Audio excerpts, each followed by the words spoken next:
There are so many signs outside your home right now telling you to take action and telling you to do something. My name is Eric Olson. I'm a master plumber. I've been in South Orange County for a lot of years. So I'm driving down the 241 and all I see is plumbing problems. I've been on these streets in South Orange County many years.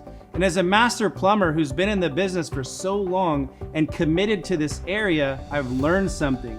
We got a water tower over here, a water tower over there. We got to get water to the entire city. That causes problems. We need to regulate the water pressure before it goes into the home. High water pressure will actually thin the walls of the copper pipes. It can break toilets, it can mess everything up. So as a way to help my community, we've actually offered a free annual plumbing inspection to all of our new customers.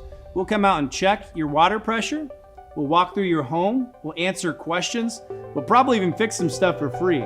Call my team. We're absolutely committed to South Orange County and helping you out.